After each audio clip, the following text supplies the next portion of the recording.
inspiré par un conte indien. Pour bien comprendre cette histoire, je dois vous expliquer un peu le système des castes indiennes. À l'époque, toute la société était divisée en castes. Tu vivais dans ta caste, par exemple soldat, tu faisais le travail de ta caste, tu te mariais dans ta caste et tu ne te mêlais pas des affaires des autres castes.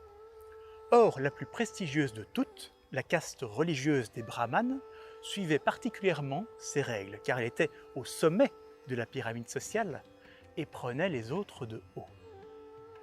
Heureusement, les fables sont une bonne occasion pour se moquer des puissants.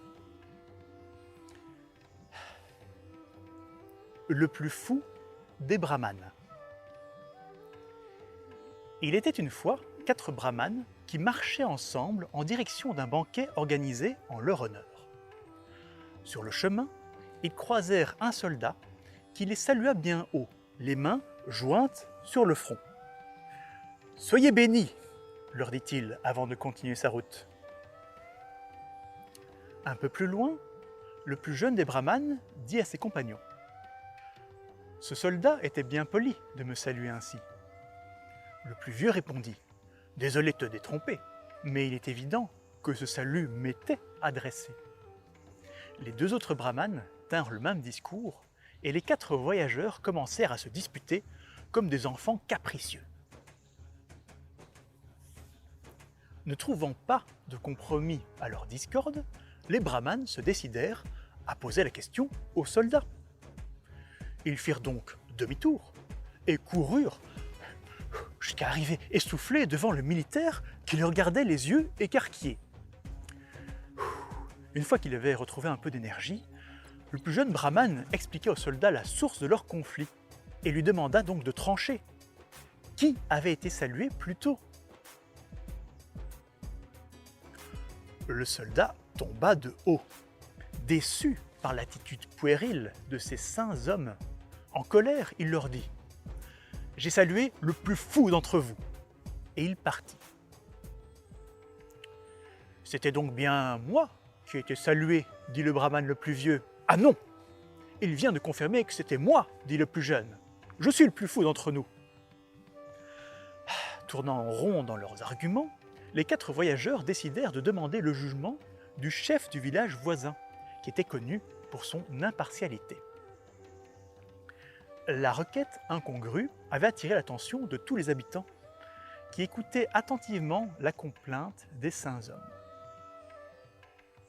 Le sage dit « Je ne vous connais pas assez pour juger de votre folie. Racontez-moi la chose la plus folle que vous ayez accomplie, et je déciderai ensuite. » Le plus jeune prit l'initiative. Celle qui devait devenir ma femme a été choyée toute son enfance dans sa famille. Elle ne mangeait que les repas les plus raffinés, ne connaissait que les températures modérées, et ses pieds ne supportaient que les sables les plus fins. Le jour où je suis venu l'emporter pour qu'elle vienne rejoindre ma demeure, nous traversâmes un désert brûlant, et ma femme ne supporta pas l'expérience. Elle n'avait pas assez d'eau, elle avait trop chaud, et la tempête de sable fouettait sa peau délicate. Après quelques heures, elle finit par se jeter à terre et déclara « Je n'en peux plus, je n'en peux plus, je ne ferai pas un pas de plus, je préfère mourir. » Mes paroles apaisantes n'arrivant pas à la convaincre, je fus pris au dépourvu. Passa alors un riche marchand de bestiaux accompagné de 50 bœufs. Celui-ci me dit « Votre situation est désespérée, votre femme ne vous écoutera pas et va mourir dans ce désert. Cependant, si vous le désirez, je peux l'emporter avec moi sur l'un de mes bœufs et en faire ma femme. » Ébranlé, je considérai la proposition. L'homme continua « Elle est de toute façon perdue pour vous. Autant lui éviter la mort par déshydratation. Je m'y connais en bijoux. Ceux que porte votre femme valent 20 écus d'or. En voici 50 pour vous dédommager. » Il jeta une bourse à mes pieds. Avant que je n'aie le temps de protester, ma femme monta sur un bœuf et partit avec lui. En rentrant chez moi, ma mère me demanda « Mais où est ta femme ?» Quand je lui expliquai la situation, elle me maudit. « Tu es un misérable! Tu as vendu ta femme, la femme d'un brahmane, un marchand en plus. Il faut que tu sois fou pour avoir agi ainsi. » Mes beaux-parents ne furent pas plus indulgents. Ils menacèrent de me tuer, mais finirent par se contenter de porter plainte aux dirigeants de ma caste. Je fus condamné à une amende de 200 écus d'or et je suis, depuis ce jour, interdit de mariage. Alors, ne suis-je pas le plus fou? Les habitants du village qui écoutaient l'histoire du brahmane contenaient des rires étouffés. Le sage dit « Vous êtes certainement un fou, peut-être devrions-nous en rester là ?» « Attendez, dit le deuxième plus jeune brahmane, écoutez mon histoire avant toute décision hâtive. C'est aussi à cause de ma femme que l'on me traite de fou. Ce jour-là, j'avais fait venir le barbier chez moi pour qu'il me rase correctement le crâne. Quand il eut fini, il me dit que son salaire était seulement de 1 sou. Étourdi, je lui donnai 2 sous. Malgré que je me sois rendu compte de mon erreur, il refusa de me rendre la monnaie, mais me proposa de faire une autre coupe pour ce prix-là. Je n'avais pas besoin que l'on me rase à nouveau la tête, qui était parfaite. Me vint alors une idée pour résoudre le problème. Mais oui, tu peux raser la tête de ma femme. La situation ne plut pas à ma femme, et j'étais obligé de l'immobiliser le temps que l'on abatte sa belle chevelure. Après cela, elle jeta un voile sur sa tête et rentra chez ses parents. Ceux-ci me demandèrent pourquoi j'avais commis un tel affront, et je leur répondis honnêtement. Je ne voulais simplement causer aucun tort au barbier. Ils me traitèrent de dément, et je ne pus voir ma femme pendant les 4 ans qui furent nécessaires à la repousse de ses cheveux. Alors, ne suis-je pas le plus fou ?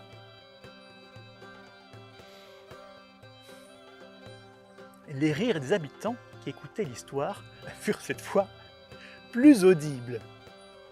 Le sage dit « Vous êtes certainement un fou, peut-être devrions-nous en rester là. »« Attendez, dit le brahmane d'un certain âge, mon histoire vous prouvera que je suis le plus fou.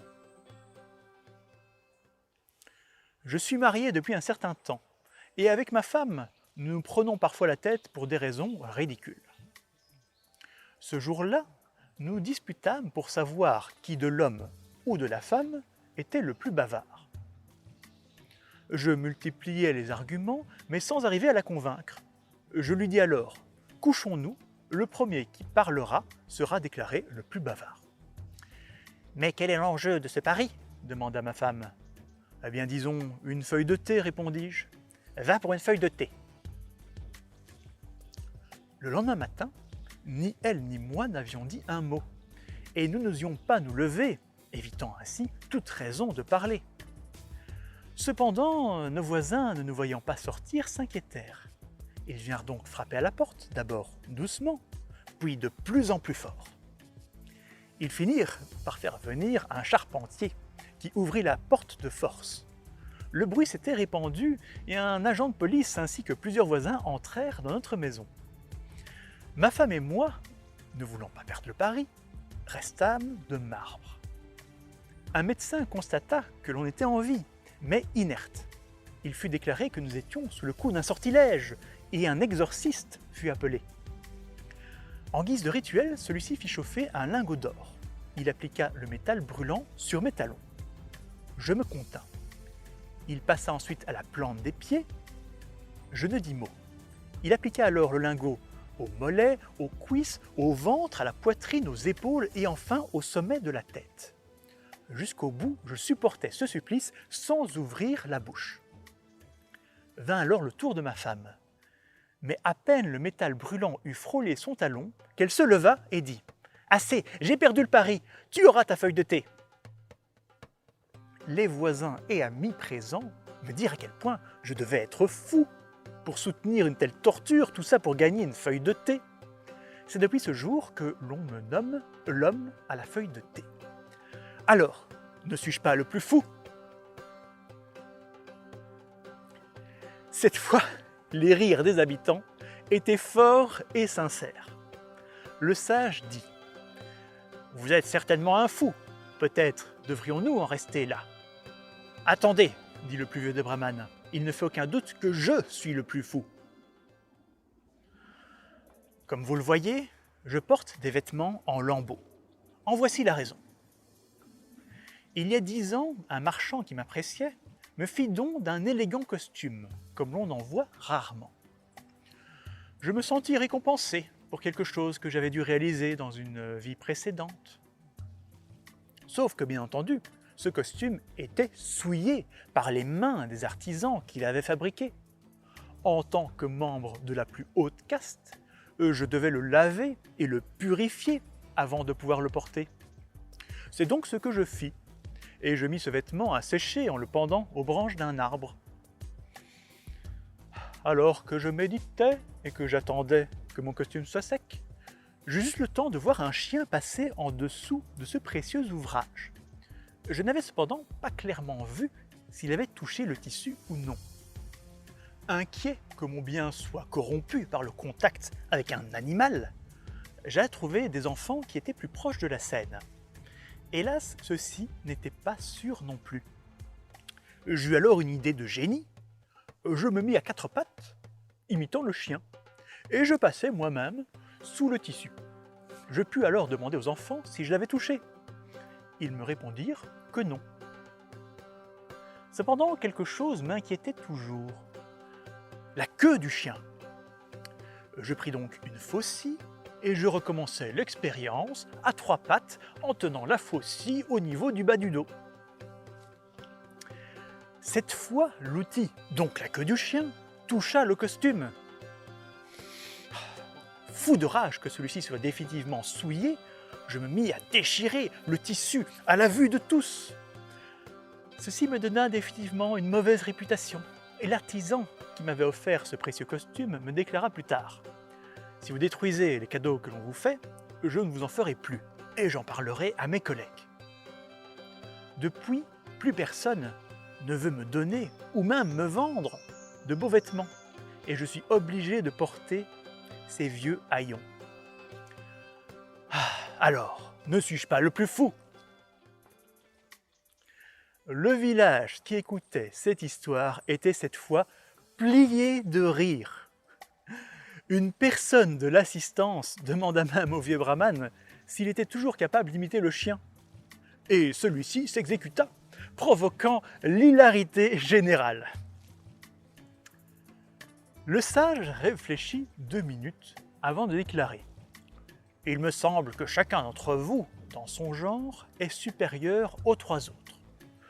Je déclare donc que vous avez tous droit au salut du soldat. Voyagez en paix. » Les 4 fous furent ravis de la solution et chacun se mit à crier de joie « J'ai gagné! J'ai gagné !»